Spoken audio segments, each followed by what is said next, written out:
Salah satu teka-teki maritim terbesar dalam sejarah. Ini bukan soal monster laut atau harta karun bajak laut loh. Bukan. Ini tentang sebuah kapal yang ditemui dalam kondisi nyaris sempurna, tapi kosong melompong. Yuk kita bareng-barang pecahin misteri Mary Celeste.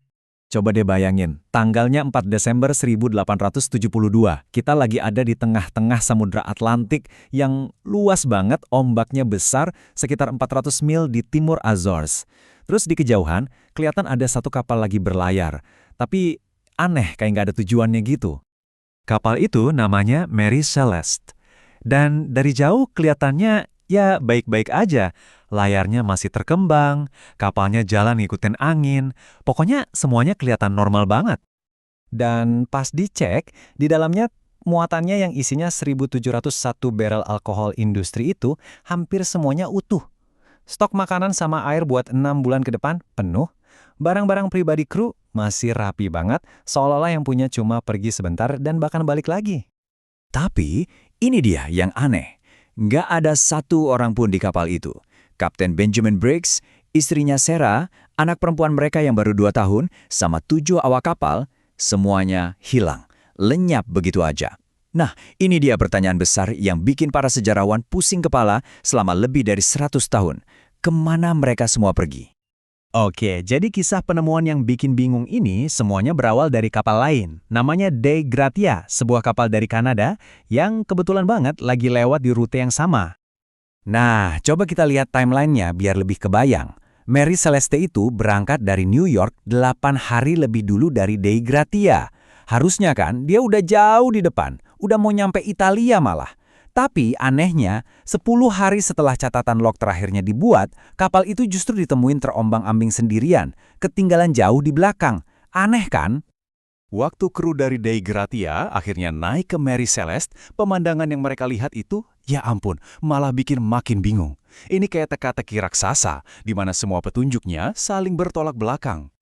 Nah, ini nih yang paling bikin bulu kuduk berdiri. Betapa normalnya semua yang ada di sana.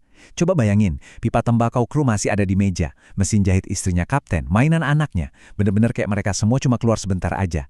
Ini sama sekali bukan pemandangan kapal yang habis kena musibah besar. Sekarang, coba kita bandingin sama apa yang hilang. 10 orang, satu-satunya skoci penyelamat, dan alat-alat navigasi kapten yang paling penting.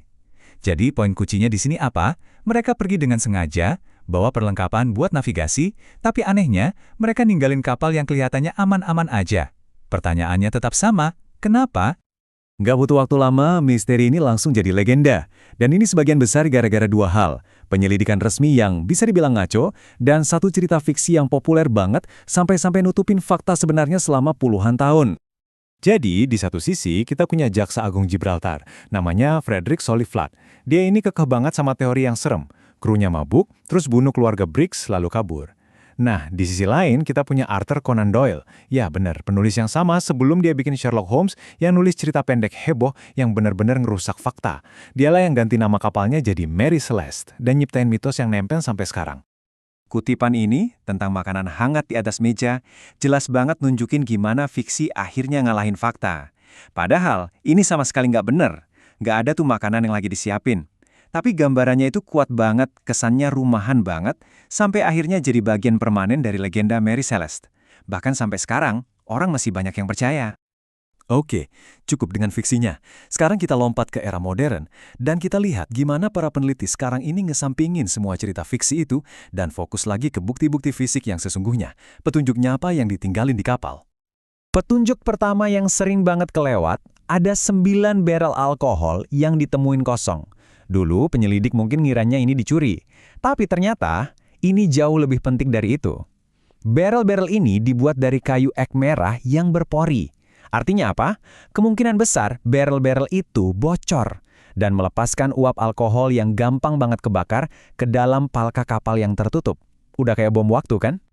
Lanjut, petunjuk kedua, Kapten Briggs, yang padahal dikenal sebagai navigator andal, ternyata posisinya melenceng 120 mil dari perkiraannya. Ini nunjukin kalau kronometernya, alias alat penunjuk waktunya, kemungkinan besar rusak. Nah, coba bayangin deh, stresnya jadi dia.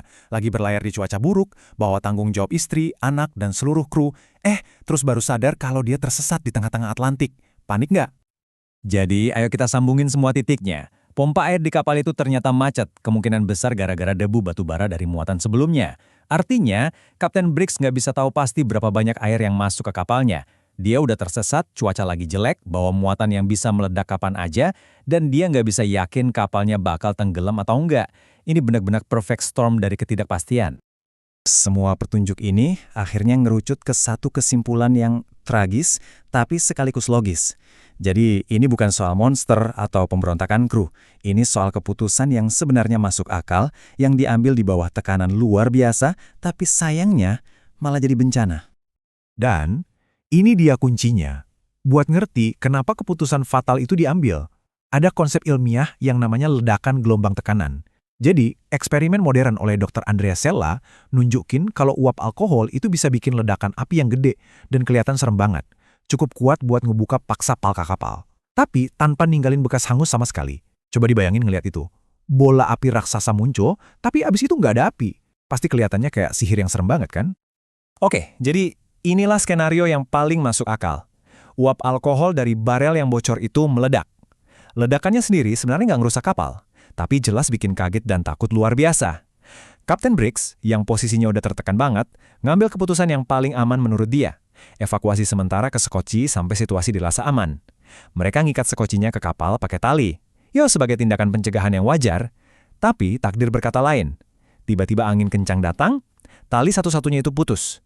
Dan kapal yang sebenarnya aman itu pelan-pelan berlayar menjauh, ninggalin mereka terombang-ambing di lautan luas, menuju akhir nasib mereka.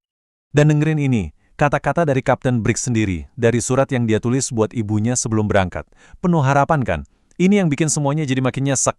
Dia kapten yang hebat, dia udah ngelakuin semuanya dengan benar, tapi dia cuma lagi kena sial aja, berhadapan sama rentetan nasib buruk yang nggak bisa dihindari. Para peneliti modern, kayak Brian Hicks di bukunya Ghost Ship, dengan teliti nyatuin semua kepingan puzzle ini.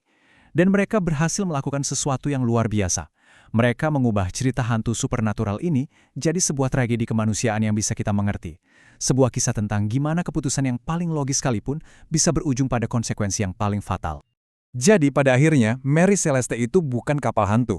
Bukan sama sekali. Kisah ini adalah pengingat yang serem, ya, bahwa saat kita berhadapan dengan ketidakpastian, keputusan yang paling hati-hati sekalipun bisa berubah jadi bencana. Ini bukan cerita soal monster atau arwah penasaran. Ini cerita tentang rasa takut yang wajar, nasib sial yang nggak terduga, dan 10 nyawa yang selamanya akan jadi bagian dari sejarah kelam lautan.